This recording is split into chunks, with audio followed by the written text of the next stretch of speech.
제13장.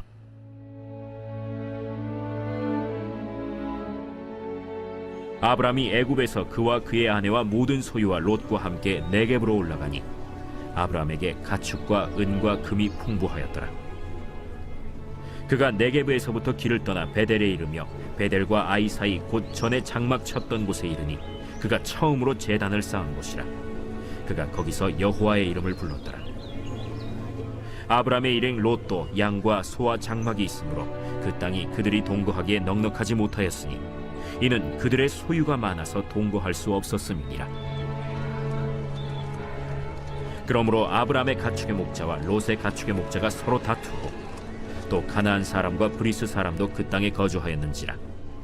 아브람이 롯에게 이르되 우리는 한 친족이라. 나나 너나 내 목자나 네 목자나 서로 다투게 하지 말자. 내 앞에 온 땅이 있지 아니하냐. 나를 떠나가라. 네가 좌하면 나는 우하고 네가 우하면 나는 좌하리라. 이에 롯이 눈을 들어 요단 지역을 바라본즉 소알까지 온 땅에 물이 넉넉하니 여호와께서 소돔과 고모라를 멸하시기 전이었으므로 여호와의 동산 같고 애굽 땅과 같았더라. 그러므로 롯이 요단 온 지역을 택하고 동으로 옮기니 그들이 서로 떠난지라. 아브람은 가나안 땅에 거주하였고 롯은 그 지역의 도시들에 머무르며 그 장막을 옮겨 소돔까지 이르렀더라. 소돔 사람은 여호와 앞에 악하며 큰 죄인이었더라. 롯이 아브람을 떠난 후에 여호와께서 아브람에게 이르시되 너는 눈을 들어 너 있는 곳에서 북쪽과 남쪽 그리고 동쪽과 서쪽을 바라보라. 보이는 땅을 내가 너와 네 자손에게 주리니 영원히 이르리라. 내가 네 자손이 땅에 티끌 같게 하리니 사람이 땅에 티끌을 능히 셀 수 있을진데 내 자손도 세리라. 너는 일어나 그 땅을 종과 횡으로 두루 다녀보라. 내가 그것을 네게 주리라. 이에 아브람이 장막을 옮겨 헤브론에 있는 마므레 상수리 수풀에 이르러 거주하며 거기서 여호와를 위하여 제단을 쌓았더라.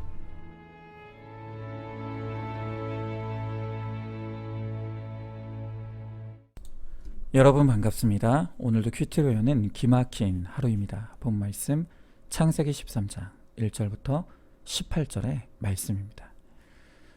저는 오늘 말씀을 보면서 과연 무엇이 성공이고 무엇이 실패인가를 우리가 함께 깊이 생각해보는 시간이 되기를 바랍니다.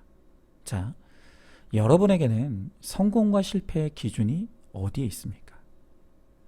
2절의 말씀을 한번 보시기 바랍니다. 오늘 2절의 말씀에 보니까 아브라함에게 가축과 은과 금이 풍부하였다라고 합니다. 자, 이 2절의 말씀만 놓고 볼 때 여러분이 생각할 때 아브라함은 성공한 사람입니까? 실패한 사람입니까? 이 질문에 대해 내가 어떤 대답을 하느냐에 따라 내 인생의 가치관이 드러나리라고 생각합니다. 여러분, 이 세상의 가치관을 가진 사람이라면 누구라 할 것 없이 이 가축과 은과 금이 풍부하였다고 하는 이 아브라함의 인생을 성공한 인생이라고 평가할 것입니다. 자, 그런데 오늘 성경은 이 아브라함의 성공이 사실은 실패한 성공임을 가르쳐주고 있습니다. 여러분, 왜 가축과 은과 금이 풍부한 아브라함이 실패한 사람이라고 말하는 것입니까? 자, 오늘 1절에 보면 아브라함이 애굽에서 그의 모든 식소를 이끌고 네겝으로 올라갔다라고 합니다. 오늘 1절의 말씀은 아브라함이 이룬 그 풍부한 부가 바로 애굽으로부터 얻은 것임을 보여주고 있습니다. 자, 도대체 애굽에서 어떤 일이 있었길래 아브라함은 그곳에서 이렇게 풍부한 재산을 얻게 되었습니까? 자, 앞선 12장을 보면 그 내용이 자세히 기록이 되어 있죠. 그는 약속의 땅 가나안을 떠나 하나님이 그토록 가지 말라고 한 애굽으로 내려갔습니다. 거기서 아브라함은 아내 사라를 누이라고 속이는 치명적인 거짓말을 하게 됩니다. 이 일 때문에 아내를 애굽 왕 바로에게 빼앗기고 마는데요. 바로 그 대가로 아브라함은 풍부한 재물을 얻게 된 것입니다.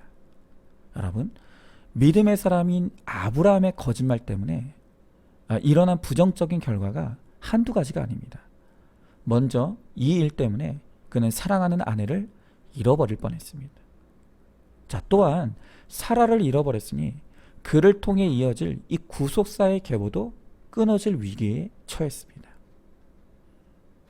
그리고 잘못은 아브라함이 저질렀는데도 이 일로 말미암아 바로와 그 집에 큰 재앙이 임하게 되었다고 성경은 기록하고 있습니다.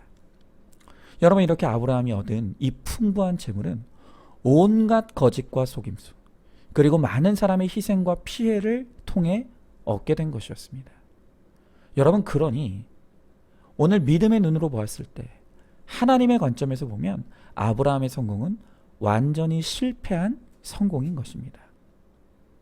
자, 그런데 소위 이 세상에서 성공했다고 하는 사람들의 이 성공의 이면을 보면 이 아브라함처럼 그들 역시 실패한 성공인 경우가 거의 대부분인 것을 우리는 알게 됩니다.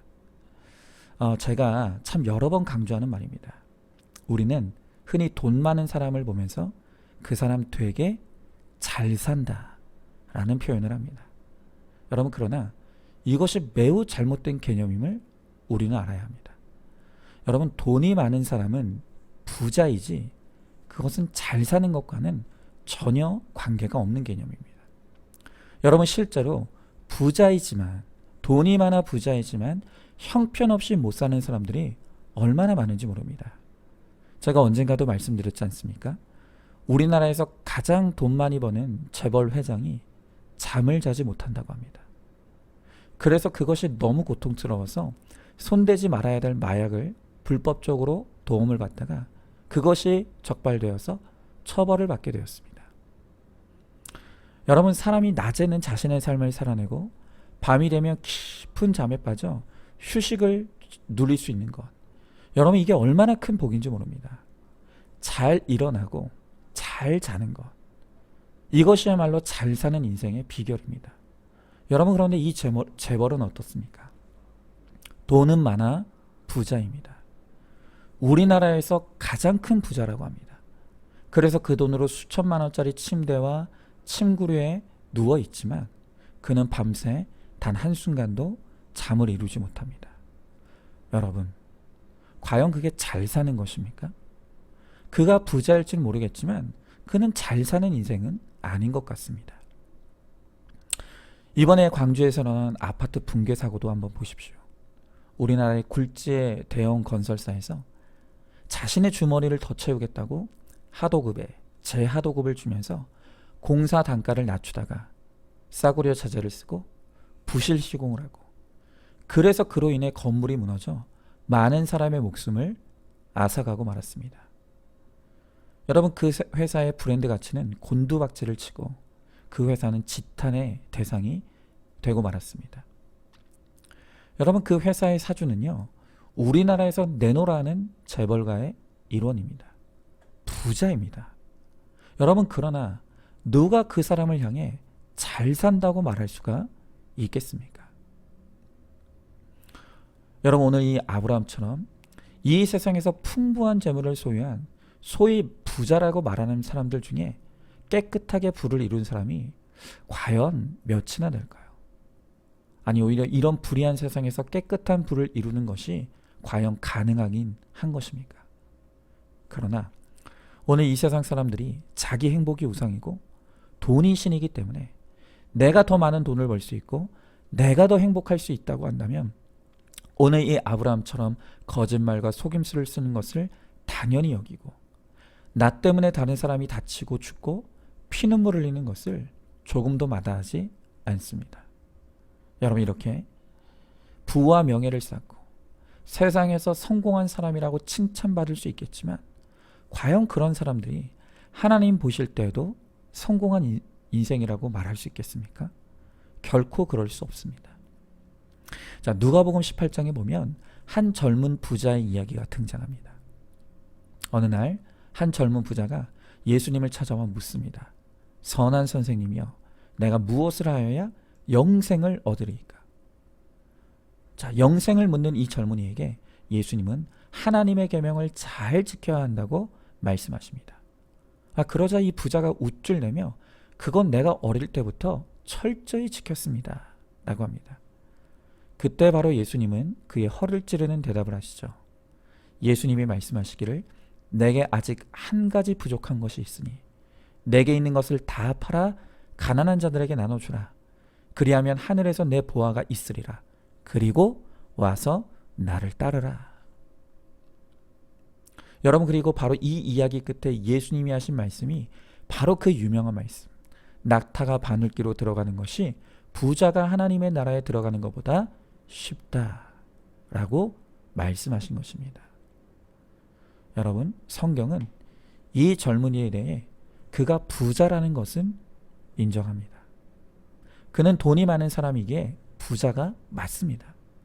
그러나 그는 그 많은 돈 때문에 영생을 잃어버리고 말았습니다.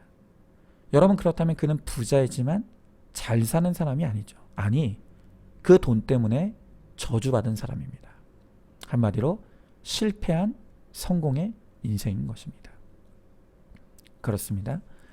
이렇게 이 세상에서는 성공한 듯 보이지만 사실은 실패한 인생을 살아가는 사람들이 많습니다. 인생의 목적을 행복에 두면 반드시 인생의 결론이 실패가 될 수밖에 없습니다.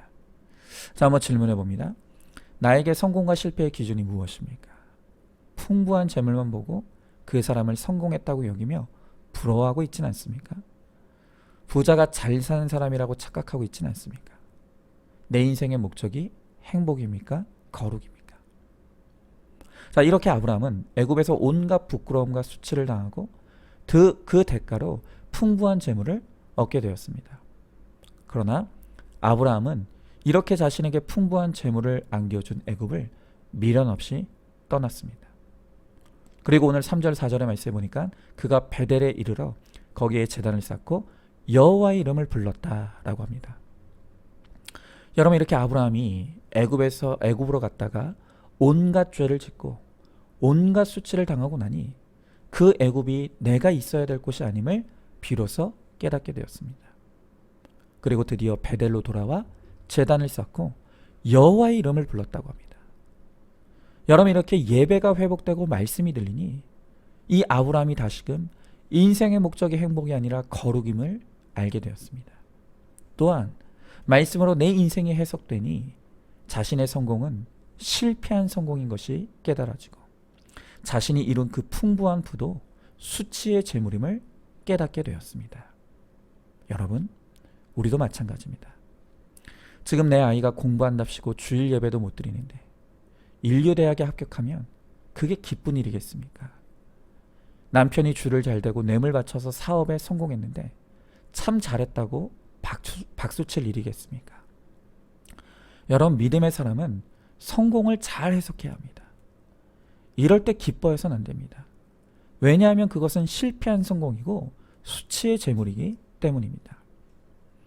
남편이 세상적으로 성공했어도 주일 예배를 드리지 않으면 슬퍼해야 합니다. 믿음이 없는 아들이 공부만 열심히 해서 인류학교에 붙었다고 기뻐해서는 안 됩니다. 오히려 회개하고 금식해야 합니다. 예배 잘 드리고 말씀대로 살았는데도 사업이 망하고 시험에 떨어지면 오히려 그런 고난을 주신 것을 감사해야 합니다. 왜냐하면 그 고난을 통해 더욱 하나님만 의지하는 거룩한 사람이 될 것을 믿기 때문입니다. 여러분, 우리 그리스도인들이 걸어가야 될 길은 바로 성공한 실패의 길입니다. 유명한 에디슨이죠. 이 에디슨이 전구를 개발하기까지 무려 9,999번이나 실패를 거듭했다고 합니다. 그런데 그때 주변 사람들은 도대체 언제까지 실패를 되풀이할 것이냐고, 더 이상 의미 없는 짓을 하지 말라고 그렇게 신란했습니다. 그런데 그때 에디슨이 말하기를 나는 실패한 것이 아니라 다만 전구가 안 되는 9,999가지 방법을 터득한 것이다 라고 말했습니다. 에디슨의 실패는 실패하면 실패할수록 성공에 가까워지는 것을 의미했습니다. 여러분, 그러하기에 그의 실패는 성공한 실패인 것입니다. 여러분, 예수님의 공생애도 마찬가지입니다. 세상의 기준을 놓고 보면 예수님은 실패한 것 투성입니다. 자신의 머리 둘 집도 없으셨고 재산도 없으셨습니다. 무지하나 고난을 받으셨고 죽임을 당하셨습니다. 여러분, 이것을 놓고 보면 예수님은 얼마나 실패한 인생입니까? 그러나 예수님이 잠시는 실패한 것처럼 보였지만 그는 부활하셨고 승천하셔서 사망 권세를 이기시고 그를 믿는 모든 사람에게 똑같은 부활과 구원의 능력을 얻게 하셨습니다. 이렇게 아브라함처럼 성공했으나 실패한 인생도 있고 예수님처럼 실패했지만 성공한 인생이 있습니다. 우리 믿음의 사람들이 가야 될 길이 바로 예수님의 성공한 실패의 길입니다. 오늘 예수님은 우리들에게 팔복을 말씀하십니다. 가난하고 애통하고 온유하며 의에 줄이고 긍휼히 여기고 청결하고 화평케 하고 박해를 받는 것이 복이라고 말씀하십니다.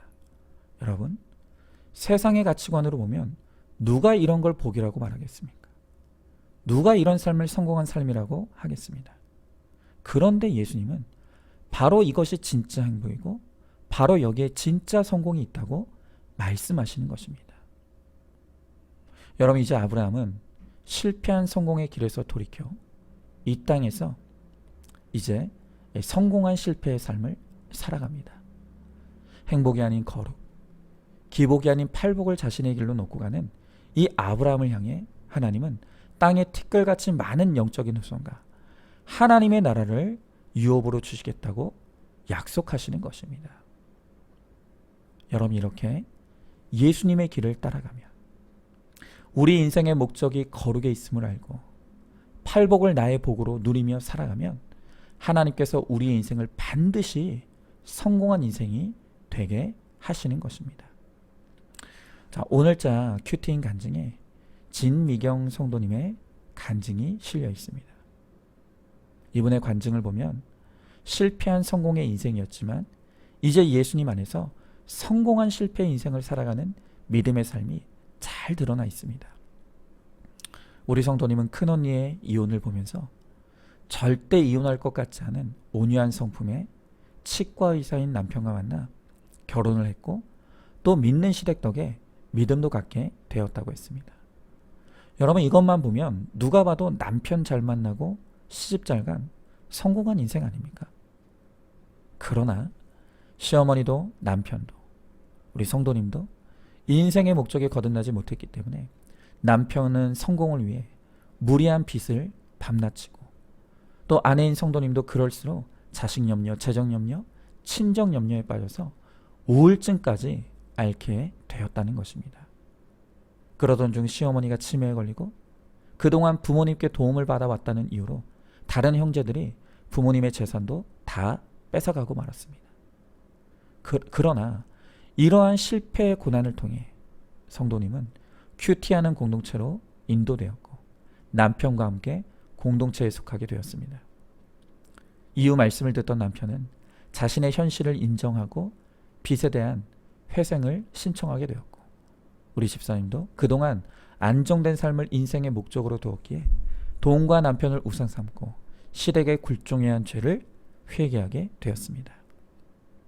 이제는 아브라함처럼 날마다 큐티로 죄와 수치를 고백하며 하나님을 예배하고 있다고 하면서 이제는 갈등 상황에서 롯에게 양보하고 하나님께 약속받은 아브라함처럼 때마다 시마다 믿음의 선택을 하기를 기도한다고 고백합니다. 여러분, 그렇습니다. 인생의 목적이 행복이 되면 겉으로는 성공한 것처럼 보여도 실상은 실패한 인생이 될 수밖에 없습니다.